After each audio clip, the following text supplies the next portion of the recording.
ಆದರೆ ಒಂದು ಮಾತ್ರ ಹೇಳಲಿಕ್ಕೆ ಬಯಸ್ತೇನೆ, ಭಾಳ ಜನ ಮಾನ್ಯ ಸದಸ್ಯರುಗಳು ವಿರೋಧ ಪಕ್ಷದವರು ಹೆಚ್ಚಾಗಿ ವಿಶೇಷವಾಗಿ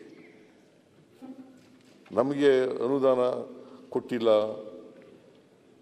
ಅಂತ ಹೇಳಿದ್ದಾರೆ. ನಾನು ಈ ಸಾರಿ ಮಾನ್ಯ ಅಧ್ಯಕ್ಷರೇ ಬಜೆಟ್ನಲ್ಲಿ 8,000 ಕೋಟಿ ರೂಪಾಯಿ ಇಟ್ಟಿದ್ದೀನಿ. ಮೂಲಭೂತ ಸೌಕರ್ಯಗಳನ್ನು ಅಭಿವೃದ್ಧಿಪಡಿಸಲಿಕ್ಕೋಸ್ಕರ, ರಸ್ತೆಗಳ ಅಭಿವೃದ್ಧಿಪಡಿಸಲಿಕ್ಕೋಸ್ಕರ, ಸೇತುವೆಗಳನ್ನು ಅಭಿವೃದ್ಧಿಪಡಿಸಲಿಕ್ಕೋಸ್ಕರ 8,000 ಕೋಟಿ ರೂಪಾಯಿಗಳನ್ನು ಇಟ್ಟಿದ್ದೀನಿ. ಅದರಲ್ಲಿ ಎಲ್ಲ ಮಾನ್ಯ ಸದಸ್ಯರುಗಳಿಗೆ ಹಂಚ್ತೀನಿ.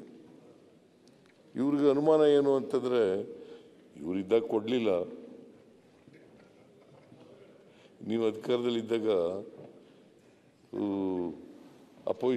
ಅಪೋಸಿಷನ್ನವ್ರಿಗೆ ಸರಿಯಾಗಿ ಕೊಡಲಿಲ್ಲ. ಬೆಂಗಳೂರಿನಲ್ಲೆಲ್ಲ ಕೊಟ್ಟಿರ್ಬೋದು, ನೀವು ಬೆಳಗಾವಿಗೆ ಕೊಟ್ಟಿದ್ದೀರಲ್ಲ, ಅದೊಂದು ಲೆಕ್ಕ ತಗೊಂಬಿಡಿ ಸಾಕು. ಬೆಳಗಾವಿಗೆ ಕೊಟ್ಟಿರೋದು ಒಂದೇ ಒಂದು ಲೆಕ್ಕ ತಗೊಳ್ಳಿ. ಏನು ಬೆಳಗಾವಿಗೆ ಅನುದಾನ ಕೊಟ್ಟಿದ್ದೀರಲ್ಲ ನಮ್ಮ ಸರ್ಕಾರ ಇದ್ದಾಗ, ಅದೊಂದು ಲೆಕ್ಕ ತಗೊಳ್ಳಿ ಅಂದೆ. ಏನಪ್ಪ ನಿಮ್ಗೆಲ್ಲ ಕೊಟ್ಟಿದ್ದಾರೆ? ನಮಗೆ ಕೊಟ್ಟಿದ್ದನ್ನ ಕ್ಯಾನ್ಸಲ್ ಮಾಡಿಬಿಟ್ಟು ಏನು ಕೊಡಲಿಲ್ಲ. ಬಿಜೆಪಿ ಶಾಸಕರಿಗೆ ಕೊಟ್ಟಿದ್ದಾರೆ, ರೆಕಾರ್ಡಲ್ಲಿ ಇದೆ ಸರ್. ಅದು ಏನ್ರಿ ಸರ್ಕಾರ ಸರ್, ನಮ್ಮ ಸರ್ಕಾರ ಇದ್ದಾಗ ಕೊಟ್ಟಿದ್ದನ್ನ ನಮ್ಮ ಸರ್ಕಾರ ಬಿದ್ದೋದ್ಮೇಲೆ ನಮ್ಗೆ ಕೊಟ್ಟಿದ್ದನ್ನೆಲ್ಲ ಕಿತ್ಕೊಂಡ್ಬಿಟ್ರು. ಈಗ ವಾದ ಬೇಡ ಸರ್. ಈಗ ಅಲ್ಲ, ಅವ್ರು ಹೇಳಿದ್ದಾರೆ ನನಗೆ ಎರಡು ವರ್ಷ ಆಯಿತು, 2 ವರ್ಷದಿಂದ 20 ಕೋಟಿ ಕೊಟ್ಟಿದ್ದೀರಾ. ನಾನು ಜಾರ್ಜ್ಗೆ ಎಷ್ಟು ಕೊಟ್ಟಿದ್ದೀನಿ ಕೇಳಿ. 2 ವರ್ಷದಲ್ಲಿ 20 ಕೋಟಿ ನನಗೆ ಬಂದಿರೋದು. ಜಾರ್ಜ್ಗೆ ಎಷ್ಟು ಕೊಟ್ಟಿದ್ದೀನಿ ಕೇಳಿ. ಈಗ ಅವ್ರಿಗೆ ಎಷ್ಟು ಕೊಟ್ಟಿದ್ದೀರಾ ಹೇಳಿ. ಮೋರ್ ದೆನ್ 60 crores ಮೇಲೆ ಕೊಟ್ಟಿದ್ದೀನಿ. ಆಮೇಲೆ ಸ್ಟಾರ್ ವಾಟರ್ ಡ್ಯಾಮ್ಗೆ 40 ಕೋಟಿ. ಅಶೋಕ್ ಕೂತ್ಕೊಳ್ಳಿ.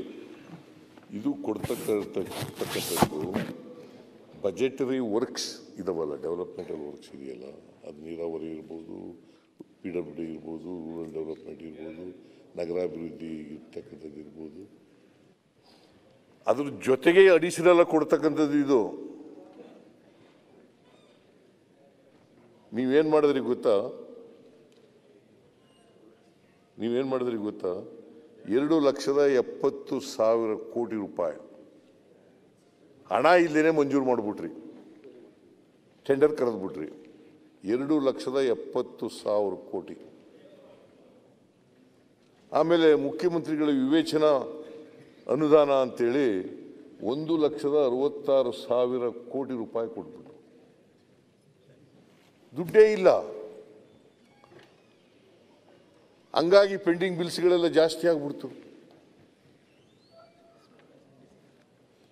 ನಮಗೆ ಕಾಂಟ್ರಾಕ್ಟರ್ಸ್ ಅಸೋಸಿಯೇಷನ್ ಅವರು ನಮಗೆ ಬಿಲ್ ಪಾವತಿ ಮಾಡಿಲ್ಲ ಅಂತ ಹೇಳಕ್ಕೆ ಶುರು ಮಾಡ್ಬಿಟ್ಟು, ನೀವು ಮಾಡಿದ ತಪ್ಪಿನಿಂದ ಇವತ್ತು ನಾವು ಅನುಭವಿಸ್ಬೇಕಾದಂಥ ಪರಿಸ್ಥಿತಿ ಇದೆ. ಈ ತಪ್ಪಿನಿಂದ ನಮಗೆ ಗ್ಯಾರಂಟಿ ಯೋಜನೆಗಳನ್ನು ಮಾಡೋದ್ರಿಂದ ಹಣದ ಮುಗ್ಗಟ್ಟಾಗಿಲ್ಲ, ಹಣದ ಕೊರತೆ ಆಗಿಲ್ಲ.